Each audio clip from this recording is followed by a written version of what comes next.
সংযুক্ত আরব আমিরাতে চরণদ্বীপ পাঠানপাড়া প্রবাসী কল্যাণ সমিতির নবগঠিত পরিষদের অভিষেক অনুষ্ঠান অনুষ্ঠিত হয়েছে। সংযুক্ত আরব আমিরাত থেকে প্রতিনিধি মাহবুব সরকার জানান, আমিরাতে অবস্থানরত চট্টগ্রামের বোয়ালখালী উপজেলার চরণদ্বীপ পাঠানপাড়া প্রবাসীদের এ সংগঠনের উদ্যোগে 31 ডিসেম্বর রাজধানীর আবুধাবির শিল্পনগরী মুজাফফর ডায়মন্ড সিটি রেস্টুরেন্টে এ অনুষ্ঠানের আয়োজন করা হয়। সংগঠনের নবগঠিত পরিষদের সভাপতি আলহাজ মোহাম্মদ ওসমান খান সিআইপির সভাপতিত্বে অনুষ্ঠানে সঞ্চালনা করেন মোহাম্মদ আলাউদ্দিন খান।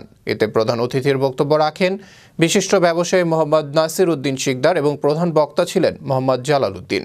সংগঠনের জনকল্যাণ ও দিক নির্দেশনামূলক বক্তব্য রাখেন বিশেষ অতিথি মোহাম্মদ আলী খান, নূর আফসার মুরাদ, খোরশেদ আলম খান, আবুল হাশেম খান, বেলাল উদ্দিন খান, আবু তাহের খান, শাহাবুদ্দিন খান মিনহাজ, সাদ্দাম হোসেন, মোহাম্মদ নাজিম উদ্দিন সহ আরও অনেকে। অনুষ্ঠানে পবিত্র কোরআন তেলাওয়াত করেন মাওলানা মোহাম্মদ আবু তাহের, নাতের রাসূল সাল্লাল্লাহু আলাইহি সাল্লাম পরিবেশন করেন মাওলানা ফোরকান আল কাদেরী এবং শপথ বাক্য ও দোয়া মোনাজাত পরিচালনা করেন মাওলানা ইউনুস তাহেরী।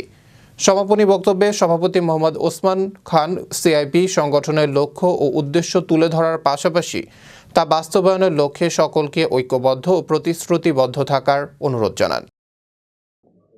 মানব কল্যাণের কাজ করেন যারা কাজ করে তার সবকে যারা হিসেবে সেগুলো জারি থাকে সেগুলো আজকে সমাজের মধ্যে অনেকেই মধ্যবিত্ত যারা রয়েছে আমাদের যথাযথ সসম্মানে আমাদের সমাজের মধ্যে ব্যবহৃত হবে, আমাদের সমাজের কেউ না কেউ উপকৃত হবে।